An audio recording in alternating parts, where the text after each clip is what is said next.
नमस्कार दोस्तों, एक बार फिर से आपका स्वागत है अपने YouTube channel study point Maurya में। दोस्तों, आज की इस क्लास में मैं जो लेसन कराने जा रहा हूं वो 8th क्लास की SST की जो सिविक्स वाली बुक है उसमें जो लेसन नंबर 8वां है उसका नाम है दोस्तों हाशियाकरण से निपटना। दोस्तों, ये जो लेसन है ये सेकंड टर्म में बहुत ही महत्वपूर्ण है क्योंकि इन्हीं में से कुछ क्वेश्चंस बनेंगे और जो बने हुए प्रश्न उत्तर हैं जो पिछले कुछ सालों में आए हैं, ये रिपीटेड क्वेश्चंस हैं, वो आपके इस वीडियो में दर्शाया जाएगा। तो दोस्तों, बिना देरी किए आइए स्टार्ट करते हैं अपना आज का प्रश्न जो कि बहुत ही महत्वपूर्ण है, जिसका नाम है दोस्तों प्रश्न नंबर पहला, हाशियाई तबके ने मौलिक अधिकारों को किन दो रूपों में इस्तेमाल किया।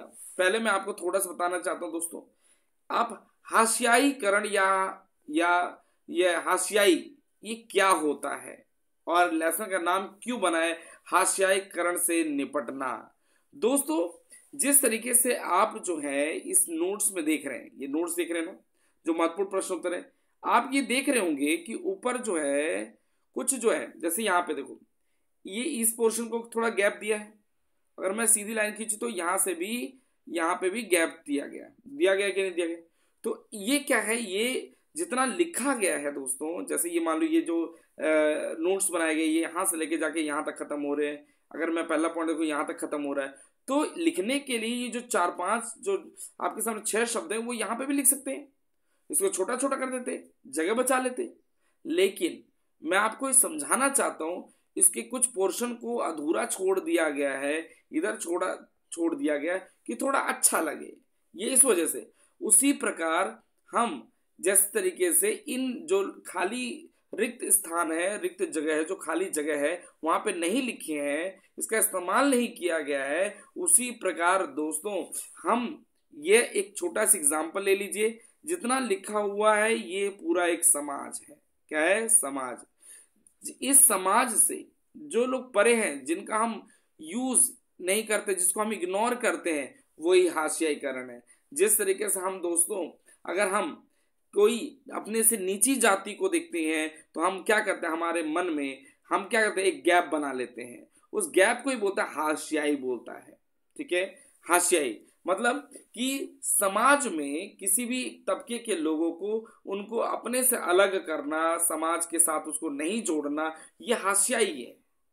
ठीक है, तो उसी प्रकार यहां पर कहा गया, लेसन में कहा गया है, जो क्वेश्चन नंबर 1 है जो आया हुआ है लेसन, जो महत्वपूर्ण है, उसमें लिखा है हाशियाई तबकों मतलब हाशिया, जो बैकवर्ड लोग हैं, जो दोस्तों पिछड़े हुए हैं, जिनको हम छोटी जाति के आधार पर उनको इग्नोरेंस करते हैं, है ना, उनको हम नाकारते हैं, स्वीकार नहीं करते कि वो हमारे जैसे हैं, उन्हीं को बोला ये हाशियाई तबके ने मौलिक अधिकारों को किन दो रूपों में इस्तेमाल किया, है ना दोस्तों।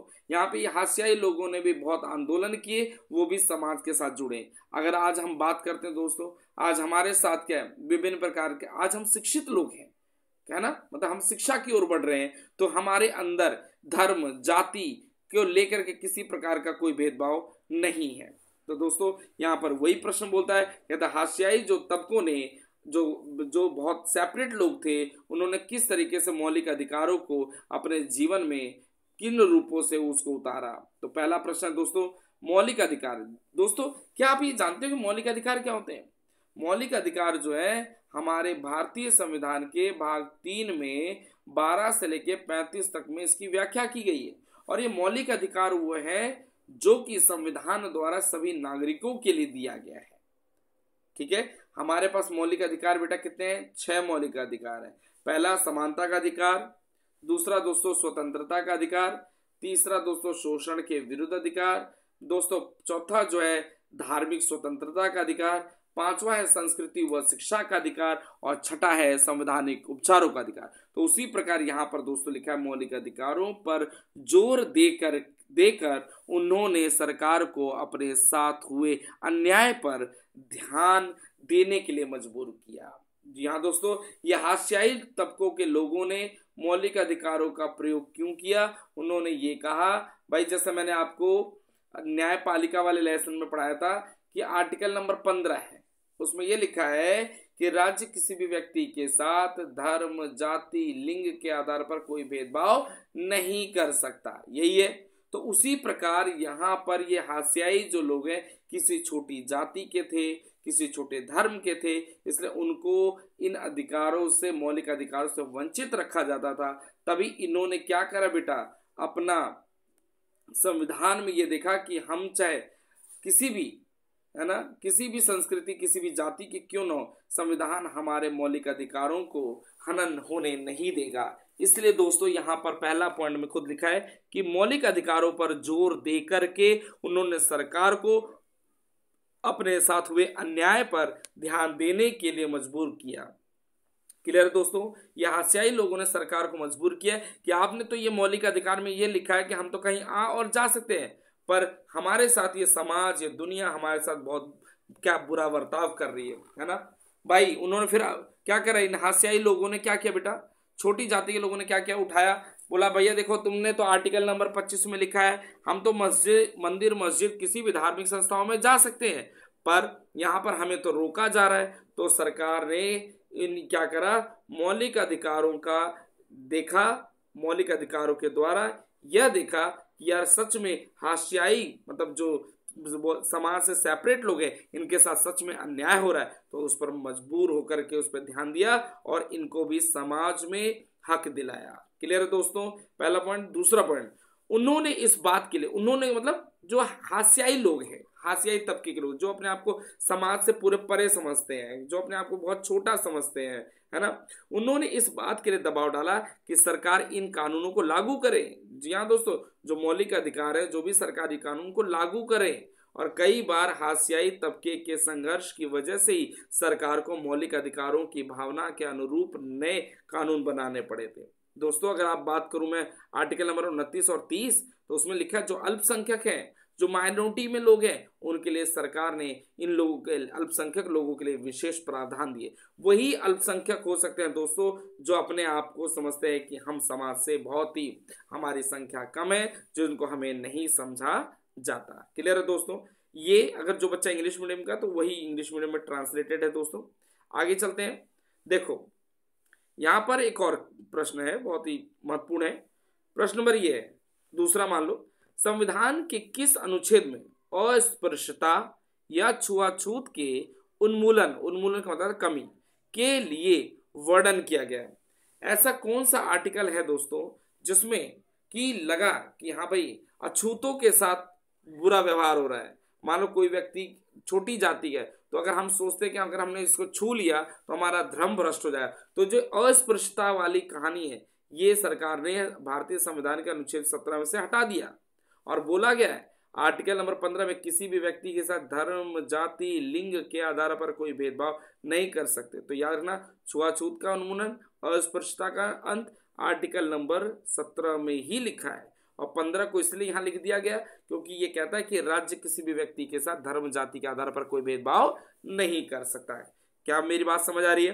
अब आपने ये पूछा होगा, आपने सोचा अस्पृश्यता, जिसे हम स्पर्श नहीं कर सकते, है ना, है ना, उसी प्रकार यहाँ पर क्वेश्चन क्या बनता है दोस्तों, अस्पृश्यता को देखो क्या लिखा है। अस्पृश्यता क्या है? कहता है एक सामाजिक कुरीति है जिसमें समाज के कुछ वर्गों के साथ छुआछूत या दुर्व्यवहार किया जाता है, जैसे साथ पढ़ना, मंदिरों में जाना, सामाजिक सुविधाओं के इस्तेमाल पर रोक लगाना आदि शामिल है।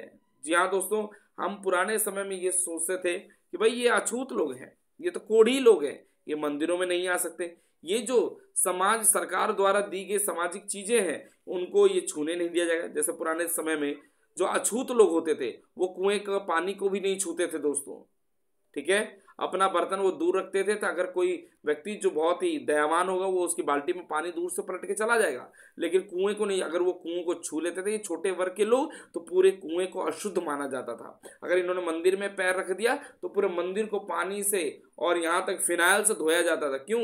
ये सोचते थे कि ये अछूत व्यक्ति है, ये अछूत समाज के वर्ग के लोग हैं, जिससे क्या होगा, हमारा धर्म भ्रष्ट हो जाएगा। इसलिए ये कुरीति थी दोस्तों, ये मतलब एक ना गलत धारणा लोगों ने बसा ली है।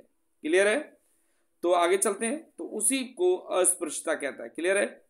अगला प्रश्न देखो क्या लिखा है दोस्तों, सामाजिक न्याय को प्रोत्साहन करने के लिए सरकार द्वारा कौन कौन से कदम उठाए गए हैं। अगर समाज में न्याय करना है तो सरकार ने क्या देखा कि सामाजिक न्याय होना चाहिए, तो सरकार ने क्या क्या कदम उठाए।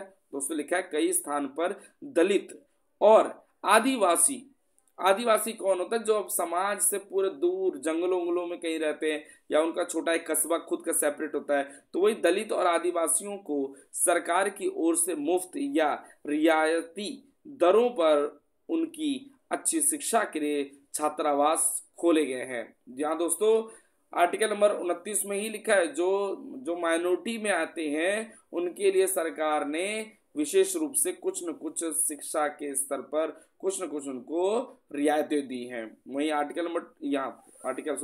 पॉइंट नंबर 2 में दोस्तों क्या लिखा है, आरक्षण। आरक्षण को इंग्लिश में कहते हैं रिजर्वेशन, छूट देना। कहता आरक्षण की व्यवस्था भी इन्हीं लोगों तक सामाजिक न्याय देने के उद्देश्य से किया गया है। सरकार का ये भी काम है कि हम लोग हैं सामाजिक न्याय के अनुसार इन लोगों को आरक्षण दें। आरक्षण मतलब है छूट दें। तीसरा पॉइंट वही क्या लिखता है दोस्तों, शिक्षण संस्थाओं में और सरकारियों में दलितों और आदिवासियों की सीटों की आरक्षण की व्यवस्था की है। जी हाँ दोस्तों, चाहे वो कोई शिक्षण संस्था हो या सरकारी कोई पद हो, तो वहां पर जो दलित और आदिवासी लोग हैं उनके लिए भी सीटें रिजर्व की गई हैं। ठीक है दोस्तों, जैसे मान लो कोई भी वैकेंसी निकलती है, सरकारी फॉर्म निकलता है, तो उसमें आपने देखा होगा कभी जर्नल के लिए भी सीटें होती हैं, एससी के लिए भी सीटें होती है, एसटी के लिए भी होती है और ओबीसी के लिए होती है।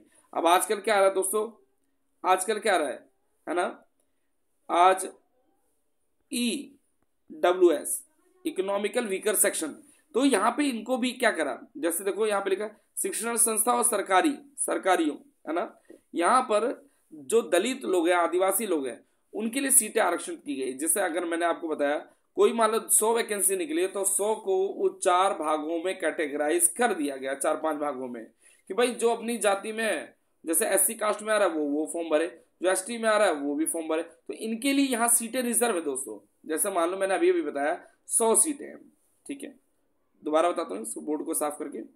जैसे मान लो कहीं 100 सीटें, ठीक है, तो उसमें क्या करा, जर्नल के लिए भाई मान लो 20 सीटें रिजर्व कर दी मान लीजिए। वहीं पर एससी के लिए दोस्तों क्या कर दिया, वहां सोचा भाई चलो ठीक है 25 सीटें क्या एससी के लिए दे दो, एसटी के लिए भैया चलो भाई 5 सीटें दे दो, है ना। तो यहाँ पर क्या हुआ दोस्तों, सीटें बढ़ रही हैं ना। ओबीसी के लिए मान लो यहाँ दे दिया भैया, चलो यहाँ 35 सीटें दे दिया। तो उसी प्रकार दोस्तों यहाँ पर लगातार क्या करा, अलग अलग कैटेगरी के लोगों को उसी 100 सीटों में से डिवीजन कर दिया। जैसे मान लो ये हो गया 40, 50, 60, 70, 80, 85, तो 15 सीटें मान लो, 15 सीटें जो बच गई हमारे 100 में से वो इकोनॉमिकल वीकर सेक्शन को बांट दिया। तो उसी प्रकार बोल रहा है यहाँ पर सामाजिक न्याय हुआ। जो सरकार ने क्या किया कि जो शिक्षण संस्था होंगे चाहे सरकारी कोई संस्था होगी, वहां पर दलित और आदिवासियों के लिए सीटों का आरक्षण कर दिया, रिजर्वेशन। अब देखो जर्नल का बंदा एससी में नहीं घुस सकता, एससी का बंदा एसटी में नहीं घुस सकता, ना एसटी का बंदा इसमें घुस सकता, सबकी अपनी अपनी सीटें हैं। क्या मेरी बात समझ आ रही है। तो दोस्तों यहाँ पर अगला प्रश्न क्या कहता है, अगला प्रश्न क्या है, चौथा पॉइंट कह रहा है शिक्षण संस्थाओं में इन वर्गों के विद्यार्थियों को सरकार विशेष छात्रवृत्ति भी देती है। मतलब दोस्तों जो यहाँ पे वीकर सेक्शन है, जो हाशियाई लोग हैं, इनके लिए सरकार ने क्या करा, स्कॉलरशिप की व्यवस्था करी, छात्रवृत्ति प्रदान करी, जिससे ये लोग आसानी से क्या करें, सरकार द्वारा दी गई रियायतों से अपनी शिक्षा में वृद्धि और अपने मतलब कि ज्ञान में वृद्धि कर सकते हैं। तो दोस्तों मैं उम्मीद करता हूं कि इस लेसन के ये महत्वपूर्ण जो प्रश्न उत्तर हैं, और ये लेसन का नाम है हाशियाईकरण से निपटने के लिए इन्होंने क्या किया, ये जो बैकवर्ड लोग थे, जो हाशियाई लोग थे, इन्होंने क्या करा, संविधान को अपना आधार बना करके सरकार से अपनी सारी जो रियायतें हैं, जो अपनी सीटें हैं, वो सब उन्होंने आरक्षित करी। तो दोस्तों मैं उम्मीद करता हूं आज की वीडियो में आपने हाशियाईकरण के इस महत्वपूर्ण प्रश्न को आपने समझा होगा। तो मिलते हैं दोस्तों अपने अगली वीडियो में with the new lesson. Thank you.